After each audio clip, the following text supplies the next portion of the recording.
Ministry is very important. அடுத்த தலைமுறைக்கான ஊழியர்கள் இங்க அவசியப்படுகிறது. நாம போயிடலாம், ஆனா நம்ம பண்ண ஊழியம் இங்க இருக்கணும்.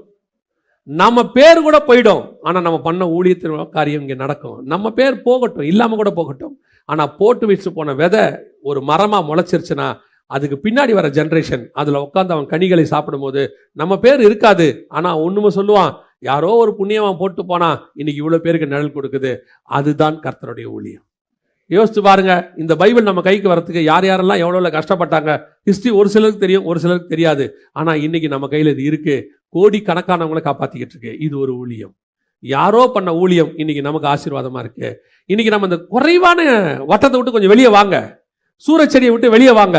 நாம இங்க என்ன பண்ண போறோம், நம்ம ஊழியம் என்ன, ஏன் செய்ய போறோம், அதெல்லாம் பரலோகம் நல்லா பார்த்துக்கோ. ஏன்னா நீங்களும் நானும் இன்னைக்கு ஊழியத்துக்காக அழைக்கப்பட்டவங்க இல்ல, இன்னைக்கு அபிஷேகத்தோட அழைக்கப்பட்டவங்க இல்ல, தாயின் கருவிலேயே செலக்ட் பண்ணப்பட்டவங்க. நம்ம வேலையை நம்ம சின்சியரா செஞ்சோம்னா நம்ம செய்ய வேண்டியதை ஆண்டவர் செஞ்சிருவாரு. ஆனா இருக்க வேண்டிய பர்டன் என்ன தெரியுமா, நான் செகண்ட் பார்ட் ஆரம்பிக்க போகிறேன், 2.0 அப்படிம்பாங்க இப்பெல்லாம். அந்த 2.0 ஆரம்பிக்க போறேன், இரண்டாம் தரம் எழுப்பி நான் இனி ஓட போகிறேன், பிரயாணம் பட போகிறேன். என் பிரயாணம் வெகு தூரம், எங்க வரைக்கும், பரலோகம் வரைக்கும் என் பிரயாணம் இருக்கிறது. என்னோட ஊழியம் அங்க வரைக்கும் இருக்கு. உன்னதங்களில் உள்ள துரைத்தனங்கள் வரைக்கும் நாங்க போக போறோம். இந்த தாட்டோட நீங்க ஓட ஆரம்பிச்சிட்டீங்கன்னா, உங்களுக்கு ஒரு காரியத்தை சொல்லி நான் முடிக்கிறேன். எந்த ஏசபேலும் உங்க தலையை வாங்க முடியாது, யாரும் உங்களை கீழே தள்ள முடியாது.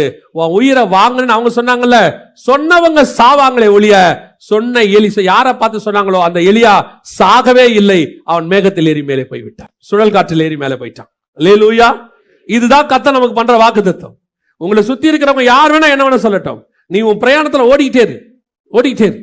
உன் பேர்டன் முழுக்க அடுத்த ஜெனரேஷனை பத்தி இருக்கட்டும்.